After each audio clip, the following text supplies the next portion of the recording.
এই ছেলেটির নাম সানি। মারাত্মক লেভেলের একজন ব্রিলিয়ান্ট আর্টিস্ট হওয়া সত্ত্বেও সে যখন অভাবের সাগরে ডুবে পড়ে তখন সানি সিদ্ধান্ত নেয় এক ভয়ানক ক্রাইম করার। নিজ হাতের ডিজাইনের জাদুতে সে ভারতীয় 500 রুপির নোট হুবহু জাল করে ফেলে, আর এরপর একের পর এক নোট ছাপিয়ে সে হয়ে ওঠে দেশটির প্রধান আতঙ্ক। কিভাবে সানি এই জাল টাকার নোট একদম পারফেক্ট ভাবে বানিয়েছিল আর শেষ পর্যন্ত সে কোন লেভেলে চলে যায় এটা জানতে হলে তোমাকে দেখতে হবে এই বছরে অ্যামাজন প্রাইমে রিলিজ হওয়া ওয়েব সিরিজ ফার্জির এক্সপ্লেনেশন। এই ওয়েব সিরিজটি আমার ব্যাপক ভালো লেগেছে বিধায় অন্য চ্যানেলে এক্সপ্লেন থাকা সত্ত্বেও আমি এই চ্যানেল এক্সপ্লেন করার লোক কোনোভাবেই সামলাতে পারলাম না। শেষে এমন সব টুইস্ট আর কাহিনীর ম্যারপ্যাচ রয়েছে যা রীতিমতো তোমাকে শক করে দেবে। তাই প্যাচাল না বাড়িয়ে চলো শুরু করে দিই আমাদের আজকের এক্সপ্লেনেশন। মুভির শুরুতে দেখা যায় কিছু লোক দুজন ব্যক্তিকে চোখ বেঁধে নিয়ে এসেছে জিজ্ঞাসাবাদ করার জন্য। এখানে তারা একটি 500 রুপির নোট দেখিয়ে বল এই জাল টাকা কে বানিয়েছে। এখানেই আমাদের সাথে পরিচয় হয় সানি নামের একজন আর্টিস্টের সাথে। কে এই জাল নোট বানিয়েছে আর কিভাবেই বা বানিয়েছে সেটা জানতে আমরা মুভির ফ্ল্যাশব্যাকে চলে যাই। এখানে দেখা যায় সানি একজন মারাত্মক লেভেলের চিত্রকার। যে কোনো ধরনের পেন্টিং সে মুহূর্তের মধ্যে হুবহু নকল করতে পারে। ভ্যান গো থেকে শুরু করে লিওনার্দো দা ভিঞ্চি সবার পেন্টিং সে নকল করতে একদম ওস্তাদ। কিন্তু এই জামানায় এমন আর্টিস্টের কি আর কদর আছে? তাই সে এসব কপি পেন্টিং খুব কম দামে সেল করে নিজের জীবিকা চালায়। এখানে আমাদের সাথে পরিচয় হয় সানির একমাত্র জিগরি দোস্ত ফিরোজের সাথে। এবার চলো এদের সম্পর্কে একটু বিস্তারিত জেনে নিই। বিস্তারিত ঘটনায় যাওয়ার আগে তোমাদের জন্য একটি সুখবর। 97 লাখের বেশি সাবস্ক্রাইবার নিয়ে বাংলা ভাষার অন্যতম ইনফোগ্রাফিক্যাল কন্টেন্ট ক্রিয়েটর আমাদের সবার পরিচিত মায়াজাল। তারা পবিত্র মাহে রমজানের পরবর্তী সময়টাতে মায়াজালের সাবস্ক্রাইবারদের মধ্য থেকে প্রচন্ড আগ্রহী, পরিশ্রমী এবং ফোকাস কয়েকজন মানুষকে হাতে কলমে শেখাচ্ছে প্রফেশনাল ভিডিও এডিটিং, ইউটিউবিং এবং প্রিমিয়াম ভিডিও এডিটিং এর মাধ্যমে ফ্রিল্যান্সিং ক্যারিয়ার ডেভেলপমেন্ট। এ ব্যাপারে বিস্তারিত জানার জন্য ডেসক্রিপশন বক্সে এবং প্রথম কমেন্টের লিঙ্কে গিয়ে তোমরা ভিজিট করতে পারো। সানি এবং ফিরোজ ছোটবেলা থেকেই বন্ধু। সেই পিচ্চিকাল থেকেই সানি আঁকা আঁকিতে খুব ভালো ছিল, কিন্তু একদিন তার বাবা রেল স্টেশনে সানিকে রেখে পালিয়ে যায়। সেখানেই সানির সাথে পরিচয় হয় ফিরোজের। ফিরোজেরও আপন বলতে কেউই ছিল না, তাই তারা দুজন মিলে স্টেশনের প্ল্যাটফর্মে আঁকা আঁকি আর টুকটাক কাজ করে নিজেদেরকে চালিয়ে নিতে থাকে। সানির আপন বলতে এখন কেবল তার নানাই বেঁচে ছিল, যদিও তার নানার সাথে সানির কখনোই দেখা হয়নি। একদিন খোঁজ পেয়ে তার নানা সানিকে খুঁজতে স্টেশনে চলে আসে। সেখানে তার নানা সানিকে পেয়ে গিয়ে তাকে নিয়ে চলে আসে, আর সেই সাথে সানি তার নানাকে অনুরোধ করে ফিরোজকে যেন তার সাথে নেওয়া হয়। নানা রাজি হয়ে গেলে ফিরোজ ও সানি দুজন মিলে নানার সাথে বড় হওয়া শুরু করে। এখানে সানির নানাও কিন্তু ছিল একজন ভালো আর্টিস্ট, সেই সাথে তার ক্রান্তি নামে একটা পত্রিকা ছিল। এখানে এসে সে সানিকে আরো ভালো করে আর্ট শেখাতে থাকে আর ফিরোজকে প্রিন্টিং মেশিনের উপর এক্সপার্ট বানাতে থাকে। দুজনেই এই দুই জায়গায় নিজেদের সেরা দিয়ে ক্রান্তি পত্রিকা চালাতে থাকে। কিন্তু এই ইন্টারনেটের যুগে এখন আর কেউ কাগজের পত্রিকা পড়ে না দেখে দিন দিন ক্রান্তি পত্রিকার বেচাকেনা একদম বন্ধ হয়ে যায়, আর পুরো পত্রিকা অফিস পাহাড় সমান ঋণের মধ্যে ডুবে যায়। যাদের কাছ থেকে ধার নেওয়া হয়েছিল সবাই তাদের টাকা 2 মাসের মধ্যে ব্যাক দেওয়ার আলটিমেটাম দিলে সানির নানা পত্রিকা অফিস বিক্রি করে দেওয়ার সিদ্ধান্ত নেয়। কিন্তু সানি আর ফিরোজ বলে যেভাবেই হোক আমরা এই পাওনা টাকা পরিশোধ করে ক্রান্তি পত্রিকাকে আবার জীবিত করব। তারা দুজনেই সেই পাওনাদারের কাছে সময় চায়, কিন্তু তারা আর কোনো সময় দিতে রাজি হয় না। সানি অনেক অনুরোধ করতে থাকে, কিন্তু সব চেষ্টা বৃথা হয়ে যাওয়ার কারণে সানি এবার ভাবতে থাকে কিভাবে এই দেনা শোধ করা যায়। তারা নিজেদের সব কিছু বিক্রি করার জন্য লিস্ট করতে থাকে, কিন্তু সব বিক্রি করলেও তাদের প্রয়োজনের 10 ভাগ টাকাও তারা ম্যানেজ করতে পারে না। এই সব দেখে ফিরোজ এবার আনিস নামের এক ফ্রেন্ডকে বিস্তারিত খুলে বলে। যেহেতু সানি যে কোনো কিছু নকল ডিজাইন মুহূর্তেই করতে পারে, তাই সে এক কপি ব্যবসায়ী যার নাম মানজা তার কাছে নিয়ে আসে। এই মানজা যে কোনো ব্র্যান্ড রিলিজ হওয়ার সাথে সাথেই তার ফার্স্ট কপি বাজারে সেল করা শুরু করে। এখানে মানজাকে সানির কথা বললে সে জানায় কোনো সমস্যা নেই, সানিকে দিয়ে সে কাজ করাবে। কিন্তু ওদিকে সানির মাথায় অন্য খেলা খেলতে থাকে। তার কথা হচ্ছে এইভাবে টাকা জোগাড় করতে করতে কয়েক বছর লেগে যাবে তাদের। তাই সে নিজ হাতে 500 রুপির ডিজাইন স্কেচ করে ফিরোজকে দেখিয়ে বলে এই সব ছাড়, চল আমরা ডিরেক্ট টাকা বানানো শুরু করি। ফিরোজ এই ডিজাইন দেখে বলে ভাই তোর কি মাথা খারাপ হয়ে গেছে? আমরা এই ঝামেলার জন্য ইল্লিগাল কাজে জড়িয়ে যাব, আর পুলিশ একবার যদি আমাদেরকে ধরতে পারে তাহলে আজীবনেও আমরা জেল থেকে বের হতে পারবো না। এছাড়া টাকা বানানো কি এত সোজা যে স্ক্যান করে প্রিন্ট করলে আমার হয়ে গেল? তখন সানি বলে আরে এই নোট তো কোনো রক্তে মাংসের মানুষই বানিয়েছে, তাই না? দেখ আমি আর্ট ও ডিজাইন এক্সপার্ট, আর তুই প্রেস মেশিনে। তোর চেয়ে ভালো কাগজ কালি প্রেস মেশিনের কাজ এই অঞ্চলে আর কেউ করতে পারে না। তাই আমরা দুজন মিলে যদি ট্রাই করি নিশ্চিত এই ফেক নোট বানাতে পারবো। আর যা আমরা জানি না তার জন্য তো ইউটিউব রয়েছে। এই সব শুনে ফিরোজও কনভিন্স হয়ে যায় আর তারা শুরু করে জাল টাকা বানানোর মিশন। ইতিমধ্যে সানি পুরো নোটের উপর রিসার্চ করে ফেলেছে। 2006 সালের নভেম্বর মাসে ভারত সরকার 500, 1000 টাকার নোট ডিমনিটাইজ করে এক নতুন 500 ও 2000 টাকার নোট বাজারে ছাড়ে। আগের নোটের চেয়ে এই নতুন ডিজাইনের নোটে তারা হিউজ ডিজাইনের পরিবর্তন করে এবং সিকিউরিটি ফিচার অ্যাড করে। ডিজাইনের মাঝখানে রয়েছে মহাত্মা গান্ধীর পেন্টিং পোর্ট্রেট, ডান দিকে সেম পোর্ট্রেটের ইলেকট্রোটাইপ ওয়াটারমার্ক। এছাড়াও এখানে আছে কালার শিফটিং সিকিউরিটি থ্রেড, আর নিচে আছে কালার চেঞ্জিং কালিতে 500 রুপি লেখা। এর বাইরেও রয়েছে মাইক্রো লেটারের অসংখ্য ডিজাইন। গান্ধীজির কলারে রয়েছে ভারত ইন্ডিয়া লেখা মাইক্রো লেটার, যা হাই রেজলিউশন স্ক্যানার দিয়েও কপি করা সম্ভব না। কোনো ধরনের পূর্ব অভিজ্ঞতা ছাড়া এমন ডিজাইন করা যেন তেন কথা না, কিন্তু তাই বলে অসম্ভব না। এর জন্য কম্পিউটার নয়, প্রয়োজন হাতের ডিজাইন। আর ডিজাইন কপিতে সানি তো ছোটবেলা থেকে এক্সপার্ট, তাই সে বেশ কয়েকদিন ধরে প্রতিটা পার্ট নিজ হাতে আঁকতে থাকে এবং একটি খসড়া ডিজাইন করে ফেলে। ডিজাইন তো হয়ে গেল, এবার পালা প্রিন্টিংয়ে। আর প্রিন্টিংয়ে বস ফিরোজ তো রয়েছে। প্রিন্টিংয়ের জন্য প্রথম একটি দরকার মাস্টার ডাই, সেখান থেকে ডিজাইন কপি করে সেটাকে ফিক্স করা, আর এরপর করতে হয় ফ্র্যাকশন। এবার সেটাকে হাই এন্ড প্রিন্টিং দেওয়ার জন্য দেওয়া হয় ট্রিট, এবং পারফেক্ট রেজাল্ট করার জন্য করতে হবে বেক। এরপর পুরোটা ক্লিন করলেই মিলে যাবে ফাইনাল প্রিন্টিং ডাই। এবার তার উপরে কালার করার পালা, কিন্তু তাদের কাছে রয়েছে পুরাতন আমলের প্রিন্টার, যেটা মাত্র একবারে একটা কালি প্রিন্ট করতে পারে। তাই তারা 4টি কালিকে 4 বার প্রিন্ট করে সেই কাজ সেরে নেয়। প্রিন্টিংয়ের পর শুরু হয় কাটিং। এখানেও পুরাতন আমলের ম্যানুয়াল কাটিংয়ের জন্য তাদেরকে হাত দিয়েই সেই কাজটি সেরে নিতে হয়। এরপর তারা মাত্র 10 টাকা দিয়ে কালার শিফটিং পেপার কিনে নিয়ে আসে, আর সেটাকে সিকিউরিটি স্ট্রিপ হিসেবে চালিয়ে দেয়। এখন প্রয়োজন সিরিয়াল নাম্বার বসানো। একই নম্বর সব নোট হলে তো বিপদ, তাই ফিরোজ প্রতিটা নোটের জন্য আলাদা আলাদা সিরিয়াল নাম্বার বসাতে থাকে। আর এরপরেই তাদের এই ফেক নোট এবার পারফেক্ট আসল নোটের মতন দেখাতে শুরু করে। কিন্তু এভাবে একদম প্লেন নোট দোকানদারের কাছে দিলে সন্দেহ হতে পারে বিধায় সানি সেই নোটটিকে মুচড়ে চায়ের মধ্যে চোবায়, আর পরে সেগুলোকে শুকিয়ে তৈরি করে ফেলে কাঁচা হাতের পাকা নোট। এবার পালা এই ফেক নোট চালানোর টেস্টিং। ফিরোজ একটি 500 রুপির নোট নিয়ে চলে যায় লিকুয়ার শপে বিয়ার কেনার জন্য, কিন্তু সেই দোকানদার এই নোটটি হাতে নিয়ে পরীক্ষা করতেই বুঝে ফেলে যে এটা একটা জাল নোট। ফলে সবাই মিলে তাদেরকে দৌড়ানি দিলে সানি ও ফিরোজ কোনো রকম সেই যাত্রায় নিজেদেরকে বাঁচাতে সক্ষম হয়। প্রেসে ফিরে এসে তাদের বানানো সব নোট পোড়াতে থাকে, কিন্তু সানি ঠিকই বের করে ফেলে যে এই আসল নোট যতই পারফেক্ট ডিজাইনের হোক না কেন, তা যদি আসল নোটের মতন হাতে নিয়ে ফিল না হয় তাহলে কট খেয়ে যেতেই হবে। কারণ মানুষ প্রতিনিয়ত নোট হাতে নিতে নিতে তাদের ব্রেনে অটো সেট হয়ে গিয়েছে যে আসল নোটের ফিল কেমন। তাই এখন কাজ হচ্ছে এমন পেপার খুঁজে বের করা যেটা আসল নোটের পেপারের মতন ফিল দেবে। দুজনে এবার বিভিন্ন জায়গায় গিয়ে খোঁজা শুরু করে সেই টাইপের কাগজ, কিন্তু কোনোভাবেই তারা আসল নোটের পেপারের মতন কাগজ খুঁজে পায় না। অবশেষে সানি একটি ম্যাগাজিনে 2 পাতা এক করার পর আসল নোটের মতন ফিল পায়, আর তারা বুঝে ফেলে যে এই 2টা কাগজকে জোড়া দিয়ে তারা নোট বানালে সেটা আসল নোটের মতন হয়ে যাবে। এবার তাদের প্ল্যান হলো এই পেপার দিয়ে একটাতে ফ্রন্ট ডিজাইন আর অন্যটিতে ব্যাক ডিজাইন করে দুটোকে জোড়া দিয়ে একটি নোট বানানো, যেটাকে বলা হয় স্যান্ডউইচ নোট। এর বাইরে কালার শিফটিং ইফেক্ট দেওয়ার জন্য তারা মেটালিক ইঙ্ক ও নর্মাল ইঙ্কের কম্বিনেশন করে সেই কাজটিও সেরে ফেলে। আর নোটটাকে কড়কড়ে করার জন্য এবার তারা ল্যাকার কোটিং ব্যবহার করে, ফলে এই নোটটি এবার হয়ে যায় একদম আসল নোটের মতন কড়কড়ে। একদম শেষে তাদের সেই চায়ে চোবানো ফর্মুলা ব্যবহার করে এই জাল নোট বানানোর ফর্মুলা শেষ করে। এই নতুন জাল টাকা নিয়ে আবারও দুজন হাজির হয়ে যায় অন্য একটি দোকানে সিকড়া কেনার জন্য। ভয়ে ভয়ে সানি নোটটি দোকানদারের কাছে দেয়, আর ফিরোজ পিছন থেকে তার হাত ধরে থাকে যাতে যে কোনো সময় এক টান দিয়ে সে ভেঙে যেতে পারে।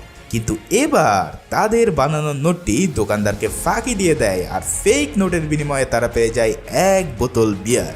এই অসামান্য সফলতার পর দুজনেই পুরাই হয়ে পাগলের মতন ড্যান্স করতে থাকে, আর অবশেষে তারা আসল উপায়ে নকল টাকা বানাতে সক্ষম হয়।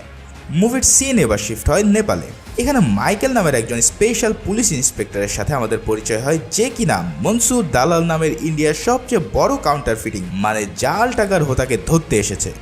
মনসুর এখানে একটি গোপন মিটিংয়ের জন্য আসলে মাইকেল তাকে নেপালি পুলিশের সহায়তায় ধরে ফেলে, কিন্তু দেখা যায় তাকে অ্যারেস্ট করে নিয়ে যাওয়ার সময় মনসুরের লোকজন তাদের উপর অ্যাটাক করে বসে এবং মনসুরকে পুলিশের হাত থেকে বাঁচিয়ে নেয়। এখানে মাইকেল 6 বছর ধরে মনসুরকে ধরার চেষ্টা করছিল, কিন্তু প্রতিবারেই সে ব্যর্থ হয়।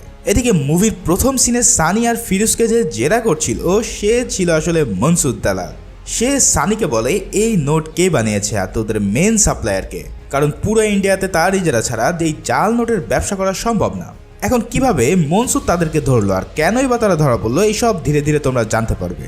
এরপর আমরা দেখতে পাই একটি সরকারি অফিসে মেঘা নামের একজন সফটওয়্যার ইঞ্জিনিয়ার ও কাউন্টারফিটিং এর রিসার্চারকে। এখানে মেঘা ধান রাক্ষস নামে একটি ডিভাইসের প্রেজেন্টেশন দিচ্ছিল। এই ধান রাক্ষস মেশিনটি যে কোনো ধরনের জাল নোট শনাক্ত করতে সক্ষম। মেঘা সেখানে উপস্থিত সবাইকে জানায় এটা যে কোনো ডিভাইসে ইনস্টল করে ব্যাংক, শপিং মল বা মোবাইলে অনায়াসে ফেক নোট ধরে ফেলা যাবে। কিন্তু সেখানে উপস্থিত মিনিস্টার এসব কোনো কিছুতে ইন্টারেস্ট দেখায় না। অন্যদিকে মাইকেলও সেম সেমিনারে উপস্থিত হয় মিনিস্টারের সাথে দেখা করার জন্য। আসলে মাইকেলের একটি দক্ষ টিম ছিল এই কাউন্টারফিটিং চক্রকে ধরার জন্য, আর এই কারণে সে মিনিস্টারকে বারবার রিকোয়েস্ট করে একটি টিম দেওয়ার জন্য। কিন্তু মিনিস্টার বারবারই তাকে বলে যে এই জাল নোটের বাইরেও ভাই দেশে বহু ক্রাইম আছে, এমন ছোট ছোট কাজের জন্য সে টিম স্যাংশন করতে পারবে না। হতাশ হয়ে মাইকেল এবার অন্য একটি পথ বেছে নেয়। সে তার কাছে থাকা মিনিস্টার কিছু সেভি নোট পিকচার মিনিস্টারকেই পাঠিয়ে ব্ল্যাকমেল করা শুরু করে।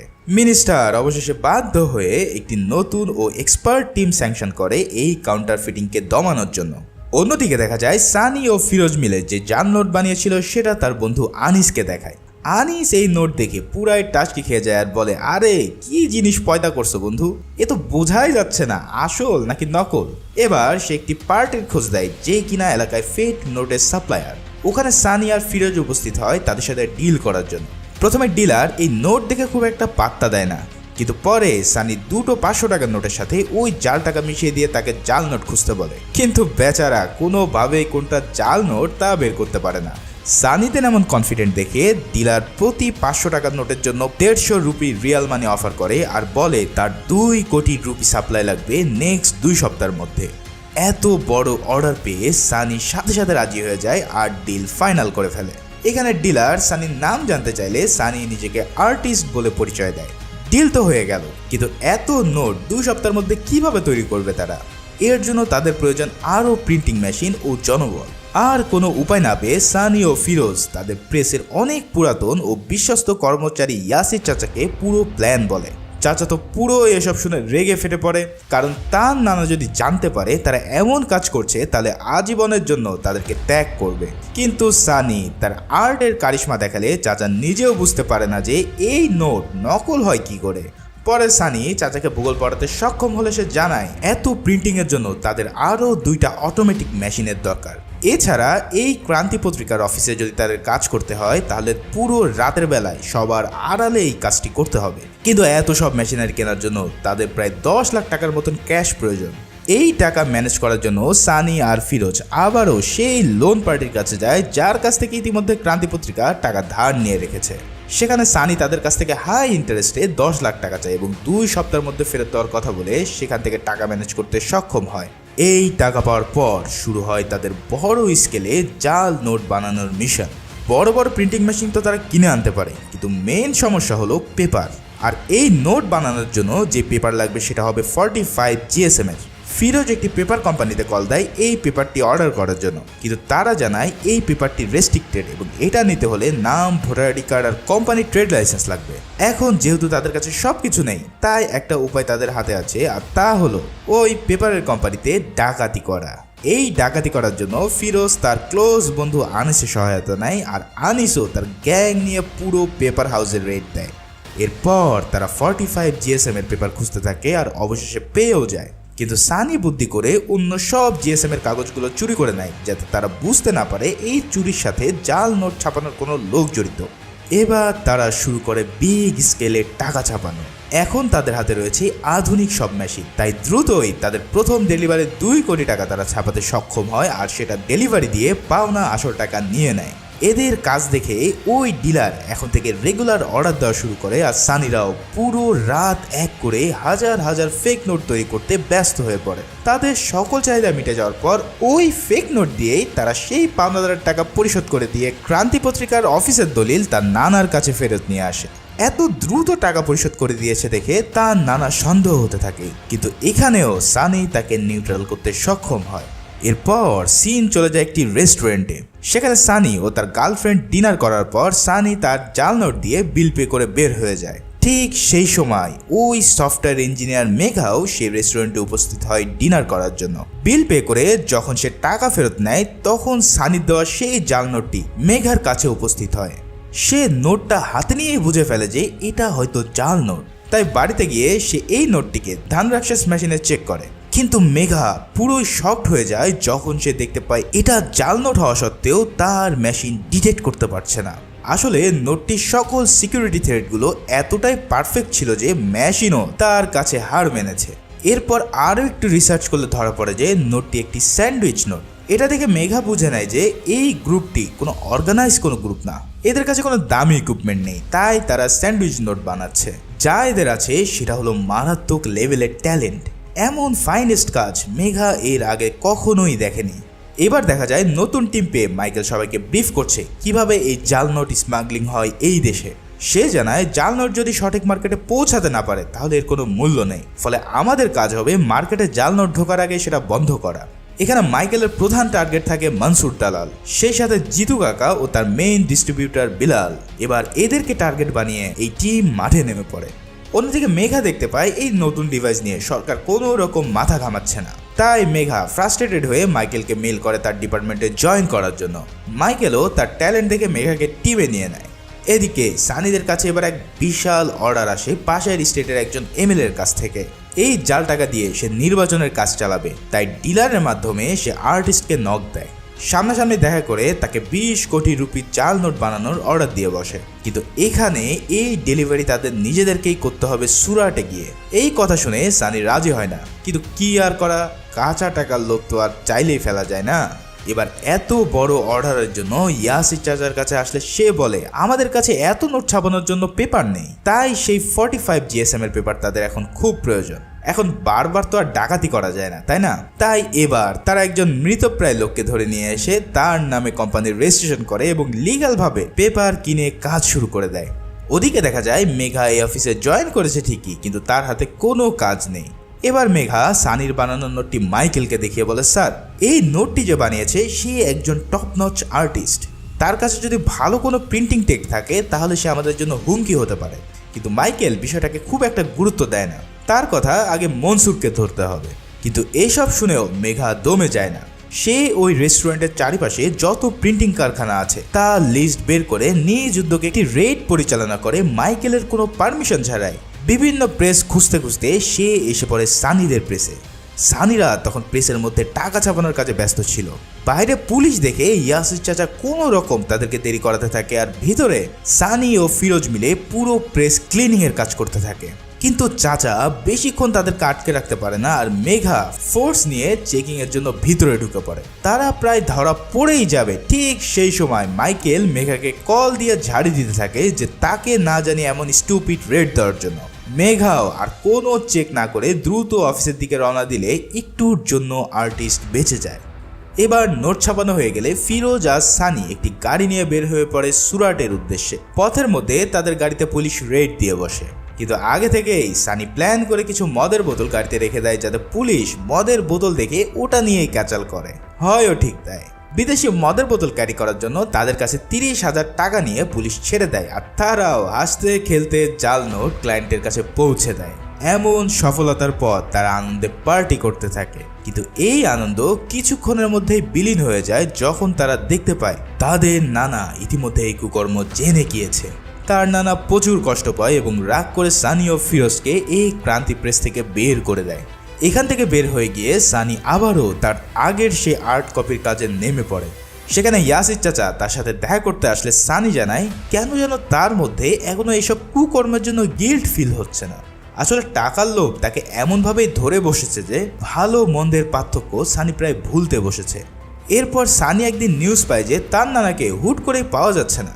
সানি ও ফিরোজ মিলে থানায় যায় পুলিশকে ইনফর্ম করার জন্য, কিন্তু পুলিশ তাদের তৎক্ষণাৎ সাহায্য না করায় সানি পুলিশের উপর চড়াও হয়ে পড়ে। ফলে সানি ও ফিরোজকে পুলিশ অ্যারেস্ট করে নেয়। এর কিছুক্ষণ পর ইয়াসির চাচা এসে তাদের জামিন করিয়ে নেয় আর জানায় তার নানা আবার ফিরে এসেছে। আসলে ইদানিং তার নানা সব কিছু ভুলে যাওয়ার রোগ হয়েছে, ফলে কিছুদিন আগে তাদের কুকর্মের কথাও সে ভুলে যায়, আর সানিকে দেখে সে অনেক খুশি হয়। এই সুযোগে সানিও পণ করে বসে যে এই সব ধান্দাবাজি ছেড়ে সে আগের কাজে মন দেবে। তাই সানি ও ফিরোজ আবারও তাদের ক্রান্তি পত্রিকায় কাজ করা শুরু করে দেয়। এদিকে মেঘার আবিষ্কার করা ধানরাক্ষস ডিভাইসটি অবশেষে মিনিস্ট্রি অ্যাপ্রুভাল পায় এবং সেটা পুরো দেশের ব্যাংক, ক্যাশ মেশিন, দোকানে ইনস্টল করার নির্দেশ দেয়। এর প্রভাবে দেশের বিভিন্ন অঞ্চল থেকে জাল নোট ধরা পড়া নিউজ আসতে থাকে। একে একে বিভিন্ন সিন্ডিকেটের প্রধানরাও পুলিশের হাতে ধরা পড়া শুরু করে। এমন সাফল্য দেখে সবাই আনন্দিত হয় আর ভাবে যাক, অবশেষে এই কাউন্টারফিটিং চক্রকে তারা থামাতে সক্ষম হলো। এরপর সিন চলে যায় দুবাইয়ের মনসুর দালালের কাছে। বেচারার পুরো ধান্দা ইতিমধ্যে বন্ধ হয়ে যাওয়ার জোগাড় এই ধান রাক্ষস মেশিনের জন্য। কোনো পার্টি এখন তার এই বানানো জাল নোট নিতে চাইছে না।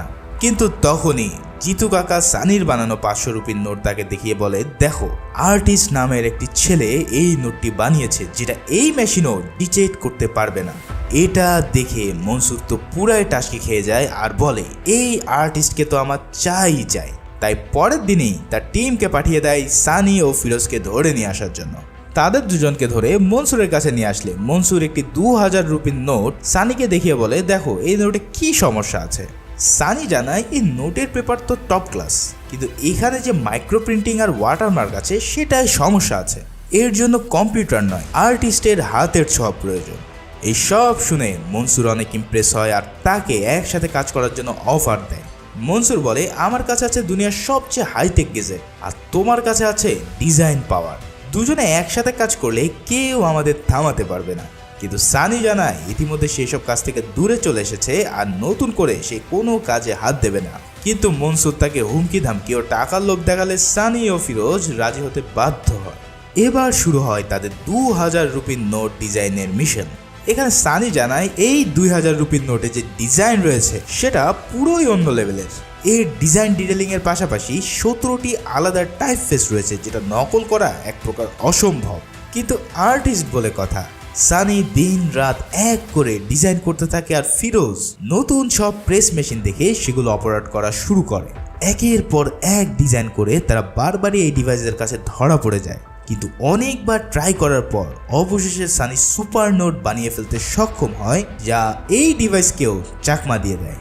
এইসব দেখে তো মনসুর এই আর্টিস্টের প্রতি পুরাই ফিদা হয়ে যায় আর তার মেইন ডিস্ট্রিবিউটর বিলালকে ইনফর্ম করে। বিলালও এই নোট দেখে পুরাই শকড হয়ে পড়ে আর বলে, এখন মার্কেট পুরাই খালি বস, এই নোট বাজারে ছাড়লে আমাদের ঘুরে দাঁড়াতে মাত্র কয়েক সপ্তাহ লাগবে। তাই শুরু হয়ে যায় দুনিয়ার সবচেয়ে পারফেক্ট 2000 রুপির জাল নোট ছাপানোর কার্যক্রম। এদিকে মাইকেল খোঁজ পায় যে বিলাল ইতিমধ্যে বাংলাদেশে অবস্থান করছে একটি বড় শিপমেন্টের জন্য। তাই সবাই রেডি হয়ে যায় বাংলাদেশের বর্ডারে গিয়ে তাকে অ্যারেস্ট করার উদ্দেশ্যে। কিন্তু এমন ওভারসিজ মিশনের জন্য মিনিস্টার তাকে কোনো রকম হেল্প করতে পারবে না বলে জানিয়ে দেয়। তাই মাইকেল বাধ্য হয়ে তিওয়ারিকে ফোন করে। এখন তোমাদেরকে বলে রাখি, এই তিওয়ারি হচ্ছে ফ্যামিলি ম্যান নামের একটি সিরিজের ক্যারেক্টার। আসলে দ্য ফ্যামিলি ম্যান এবং ফার্জি ওয়েব সিরিজের মধ্যে একটি ইন্টারনাল কানেকশন আছে। ফলে তিওয়ারি একটি আনঅথরাইজড মিশন ক্রিয়েট করে দেয় মাইকেলের জন্য। এখানে বাংলাদেশের বিজিবি জানায় তারা মাইকেলকে নো ম্যানস ল্যান্ডের বাইরে ঢোকার অনুমতি দিতে পারবে না। কিন্তু দেখা যায় বিলাল বুঝে ফেলে তাকে ধরার জন্য সবাই ফাঁদ পেতে রেখেছে, তাই সে বর্ডারে না গিয়ে ব্যাক করতে থাকে। এটা বুঝে ফেলে মাইকেল বিজিবির অর্ডার অমান্য করে তার মিশন স্টার্ট করে দেয় আর অনেক খড়িকাঠি পুড়িয়ে বিলালকে ধরতে সক্ষম হয়। বিলালকে একটি ডার্ক সাইডে নিয়ে গিয়ে মাইকেল তাকে জেরা করতে থাকে যে মনসুর কই। কিন্তু বিলাল যথারীতি স্বীকারোক্তি না দিলে তার পায়ে গুলি করে দেয় মাইকেল। ফলে জীবন বাঁচানোর তাগিদে বিলাল সব বলতে রাজি হয়ে যায়। বিলালের কাছ থেকে পাওয়া জাল নোট নিয়ে ওই ডিভাইসে চেক করতে গিয়ে মাইকেলের মাথা পুরোই ঘুরতে থাকে, কারণ এই নোট যে জাল সেটা কোনোভাবেই ধান রাক্ষস ডিটেক্ট করতে পারছে না। তার মানে এই নোট দেশে ঢোকার আগেই মনসুরকে যেভাবেই হোক থামাতে হবে। অন্যদিকে মনসুরের কাছে খবর চলে আসে যে বিলাল আটকা পড়েছে। এখন এই প্ল্যানে বিলালের রিপ্লেসমেন্ট লাগবে, তাই সে সরাসরি ইন্ডিয়া চলে আসে সানিকে বিলালের রিপ্লেসমেন্ট হিসেবে জয়েন করানোর জন্য। সানি এতে রাজি হয়, কিন্তু ইয়াসির চাচা তাকে বারবার মানা করতে থাকে যে মনসুরের সাথে না যাওয়ার জন্য। এখানে সানিকে অনেক উগ্র দেখায়, কারণ টাকার লোভ এখন তার পা থেকে মাথা পর্যন্ত জমে গিয়েছে। যেহেতু তাকে বড় পদে অ্যাপয়েন্ট করা হয়েছে, তাই সানি এবার মেঘাকে টার্গেট করে, কারণ মেঘার সাথে ভাব জমাতে পারলে সে এই কাউন্টার ফিটিং টিমের সকল ইনফরমেশন আগে ভাগে পেয়ে যাবে। কয়েকদিন মেঘার সাথে কথা বলে সানি তাকে পটিয়ে ফেলে। মেঘার একটি থাকার জন্য বাড়ির প্রয়োজন ছিল, তাই সানি তাকে সুন্দর একটি বাসা খুঁজে দেয়। সেখানে সানি একটি জরুরি কল করার জন্য মেঘার ফোন ইউজ করতে চায়। মেঘা তার ফোন সানিকে দিলে সানি সেখানে ম্যালওয়্যার ইনস্টল করে দেয়, যাতে এখন থেকে সে মেঘার ফোনে যত কল রেকর্ড, SMS বা ছবি থাকবে সব কিছুর অ্যাক্সেস নিতে পারে। একদিকে সে প্রেমিক সেজে মেঘার সাথে ডেটিং মারে, আর অন্যদিকে তার টিমের সকল খবর সানি আগে ভাগেই পেয়ে যাওয়া শুরু করে দেয়। এদিকে বিলালকে দেখা যায় সে সব কিছু স্বীকার করছে, কিন্তু সানি মানে আর্টিস্টের এক্স্যাক্ট ডিটেলস সে দিতে পারে না। তখন বেলাল তার এক ক্লোজ চামচাকে গুপ্তচর বানায় যাতে মনসুরের ওখানে কি হচ্ছে সেটা যেন মাইকেলকে সে দিতে পারে। এভাবে বিলাল একটা মেসেজ পায়, আর সেখানে বলা হয় এবার 12,000 কোটি টাকার এক বিশাল বড় জাল নোট ইন্ডিয়াতে আসতে চলেছে। এটা শুনে তো মাইকেলের মাথা পুরোই ঘুরে যায়, কারণ এত টাকা যদি ইন্ডিয়ায় ঢুকে পড়ে তাহলে এই দেশের অবস্থা পুরোই খারাপ হয়ে যাবে। তাই পুরো টিমকে হাই অ্যালার্ট করে দেওয়া হয়, সবাই ইন্ডিয়ার প্রতিটি বর্ডারে নজরদারি করতে থাকে। এদিকে সানি মেঘার কাছ থেকে ইনফর্ম পায় যে কোন এলাকায় আজকে রেড হবে, আর অন্যদিকে বিলালও তার ইনফরমার দিয়ে খোঁজ পায় যে মনসুর এই নোট দেশের কোন অংশ দিয়ে নিয়ে আসার প্ল্যান করছে। এভাবে দুই পক্ষের খবর বারবার লিক হয়ে যাচ্ছে দেখে সানি মনসুরকে বলে আমাদের মধ্যে নিশ্চয়ই কেউ গোপনে সব তথ্য ফাঁস করছে। আর অন্যদিকে মাইকেলও তার টিমের সবার মোবাইল ফোন সিজ করে চেক করতে থাকে যে কার কাছ থেকে ইনফরমেশন লিক হচ্ছে, কিন্তু মেঘার ফোন চেক করেও মাইকেল কিছুই বের করতে পারে না। এভাবে অনেক চোর পুলিশ খেলার পর খালি মনসুর আর সানি মিলে একটি প্ল্যান করে যে তারা তর্জনস নামের একটি পোর্ট দিয়ে এই বিশাল টাকা দেশে নিয়ে আসবে, যেটা আর্মস ডিলাররা অস্ত্র প্রচারের জন্য মাঝে মাঝে ব্যবহার করে থাকে।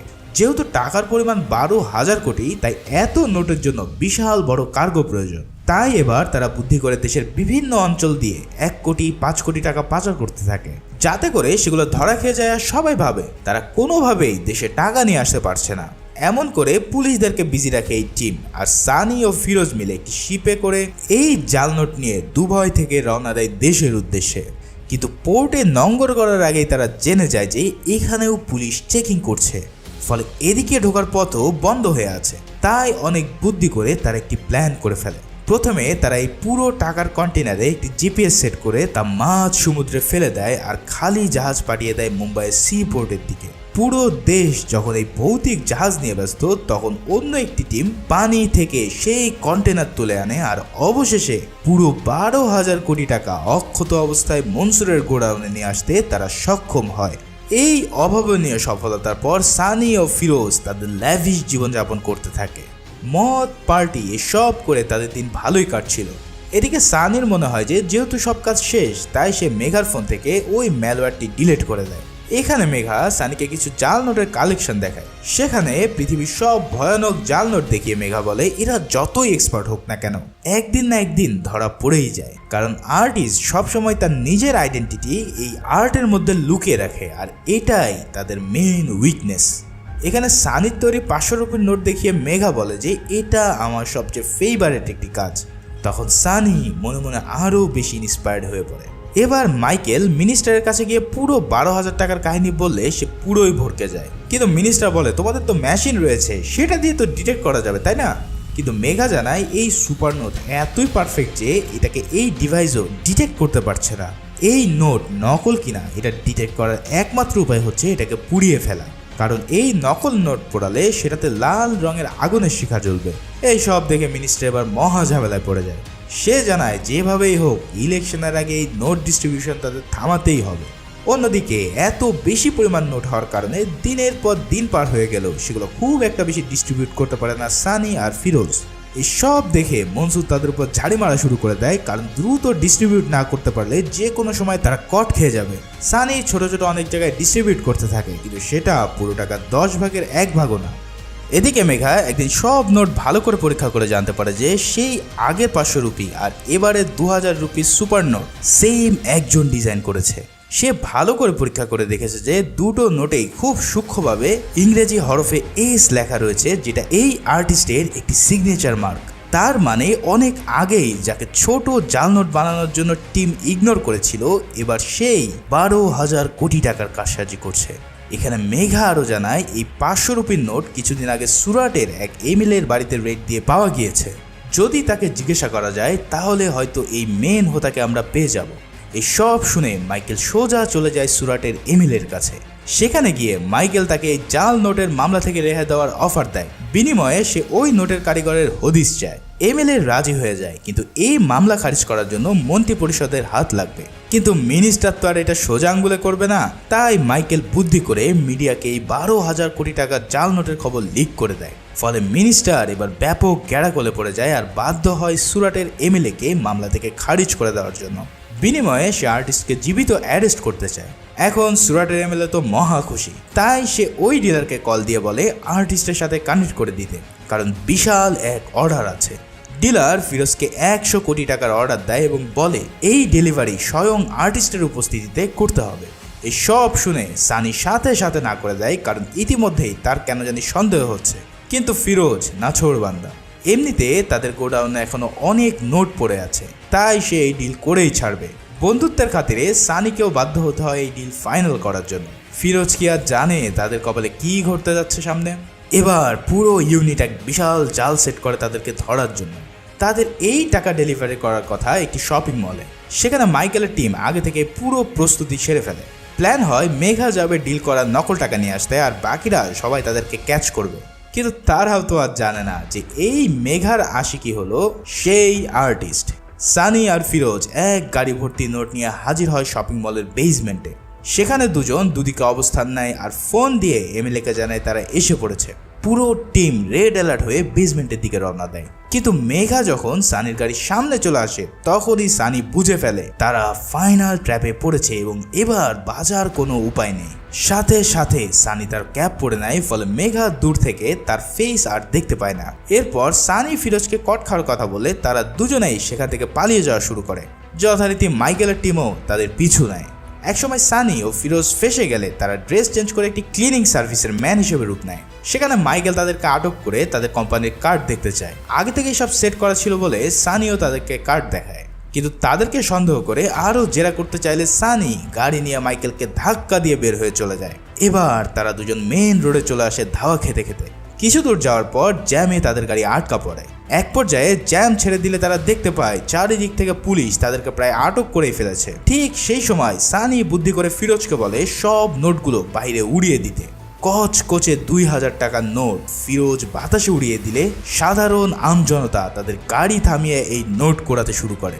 আর এই সুযোগে সানি ও ফিরোজ সেখান থেকে চম্পট দিতে সক্ষম হয়। এমন বড় ধামাকা হওয়ার পর মিনিস্টার পুরাই ফ্রাস্ট্রেটেড হয়ে পড়ে আর মাইকেলকে বলে এই নাটক দ্রুত বন্ধ করতে। মাইকেল এবার পুরো নিউজ মিডিয়াতে মনসুরের ডিটেলস ফাঁস করে দেয়, আর এটা দেখে মনসুর পুরাই পাগলা হয়ে পড়ে। এছাড়াও মাইকেল একজন স্কেচ আর্টিস্টকে ডেকে নিয়ে আসে সানির ছবি বানানোর জন্য, কিন্তু সেটাতেও খুব একটা কাজ হয় না। পরে তার টিম ঝাপসা সিসিটিভি ফুটেজ থেকে আর্টিস্টের ছবি ডিকোড করতে থাকে। অন্যদিকে মনসুর তার গ্যাংকে অর্ডার দেয়, যেহেতু সানি তাদের ব্যাপারে সব জানে তাই তাদেরকে এখনই খতম করে দিতে হবে। এই ইন্টেল পাওয়ার পর মনসুরের টিম সানিকে ফোন দেয় আর বলে মনসুর ভাই তাদেরকে সেফ হাউসে নিয়ে যেতে বলেছে। এই সব শুনে সানি ও ফিরোজ তাদের সাথে দেখা করে আর সেফ হাউসের দিকে রওনা দেয়। কিন্তু সেইখানে যাওয়ার পর দুজনেই জানতে পারে যে তাদের এখানে ডাকা হয়েছে খতম করার জন্য। জিতু কাকারা তাকে খালাস করতেই যাবে, ঠিক সেই সময় আনিস তার মোটরসাইকেল গ্যাং নিয়ে হাজির হয় আর সানি ও ফিরোজকে রেস্কিউ করে নিয়ে আসতে সক্ষম হয়। এইসবে ফ্রাস্ট্রেটেড হয়ে মনসুর এবার সানির ক্রান্তি পত্রিকার অফিসে আগুন লাগিয়ে দেয় আর সেখানেই তার নানাকে জ্যান্ত পুড়িয়ে মারে। ফিরোজ ও সানি এলাকা ছেড়ে নেওয়ার প্রস্তুতি নিচ্ছিল, কিন্তু তখনই এই নিউজ পেয়ে সানি ফিরোজকে রেল স্টেশনে চলে যেতে বলে আর জানায় আমি একটা ছোট্ট কাজ করে সময় মতোই ফিরে আসছি। এই বলে সানি সোজা চলে যায় সেই জাল নোট রাখার গোডাউনে। সেখানে সানি উপস্থিত হয়ে একের পর এক সব মনসুরের চেলাদের মেরে ফেলে আর জিতু কাকাকে দিয়ে নোট রাখার ভল্ট খুলে ফেলে। এবার সানি লাইভ ভিডিওতে কল দেয় মনসুরকে আর বলে সবই ঠিক ছিল, কিন্তু আমার নিরপরাধ নানাকে মারা ঠিক ছিল না।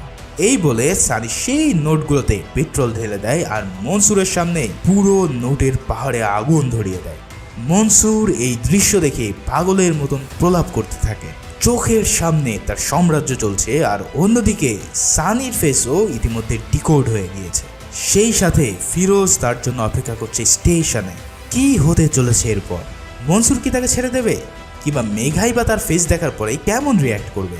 এই সব মিস্ট্রি ঝুলিয়ে রেখে এই ওয়েব সিরিজের সিজন 1 এখানেই শেষ হয়। এই বছরের শেষের দিকে এই সিরিজের দ্বিতীয় সিজনে মিলবে এই সব প্রশ্নের উত্তর, আর তখন আমিও হাজির হব তার এক্সপ্লেনেশন নিয়ে। এই ওয়েব সিরিজের এক্সপ্লেনেশন কেমন লাগলো তা জানাতে ভুলো না। আসলে পুরো 8 ঘন্টার ওয়েব সিরিজকে এত ছোট করে এক্সপ্লেন করা খুব কঠিন।